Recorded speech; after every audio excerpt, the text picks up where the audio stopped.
Monday Morning And Critic begin. Eric Thomas. Hello. Nice to talk to you both, Alyssa and Amanda. Hiya. Hi.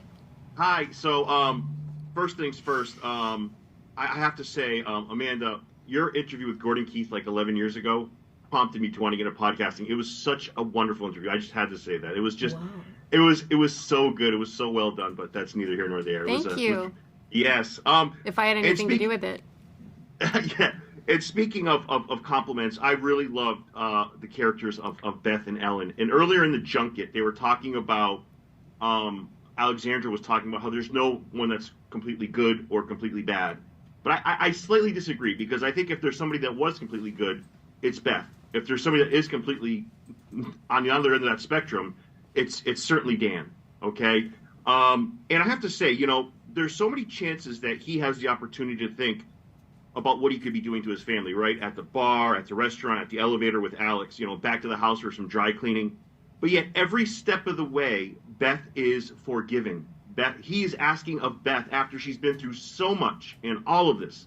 How do you see Beth, Amanda? I mean, I see her as like, when this was done, I was just so impressed with just her tenacity, just everything about her. I don't know. Maybe I'm overreacting, but I really was impressed by Beth. Aw, I'm so glad. Yeah, I think Alexandra, maybe she felt like in the movie she was just sort of a wisp of a housewife, and that sort of, I think she wanted to move away from that sort of lovely, pleasant sort of housewife trope and give Beth a little bit more ambivalence, nuance, screen time. Screen time. So yeah, it was great to play her, and I think Alexandra was interested in giving everybody a little bit more nuance and backstory. Yeah. And it's almost impossible after the first 3 episodes, in my opinion, to really look at Dan and say, there's a guy who deserves a second chance. There's a guy who I really, you know, I don't know. That's how I saw it. And I was just really impressed by the way you kind of, I just couldn't get over, like, you're into the 6th, 7th, and 8th episode, and he's still asking of her, asking favors, and can you lie? Can you do this? It's like mind-blowing for me. But my next question is for when you have a kid, I think when you have a child involved and you have that level of danger involved, I think maybe your priorities just shift a little bit from very quickly, actually.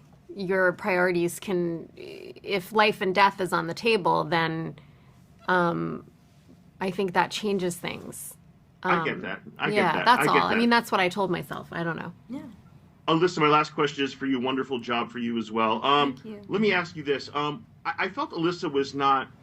I felt like she was welcoming of Dan. She I mean, it is her father, obviously, but did you feel that? I didn't sense a lot of anger from Alyssa. From Ellen? Do you feel like it was there?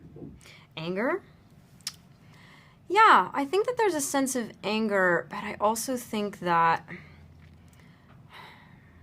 I think she's angry in her own way, but I think that also there's like a lack of safety to express that, because I think the bigger want there is for him to be back in her life, and I think sort of the way that she's doing it is more testing him. You know, she's not going to be overtly emotional or angry with him. I think she's testing him and seeing if he'll show up here, and she'll do that. You know, she's going to wait outside of the coffee house and see if he's going to wait for her. It's more, I think she's much more of a controlled, calculated person than that.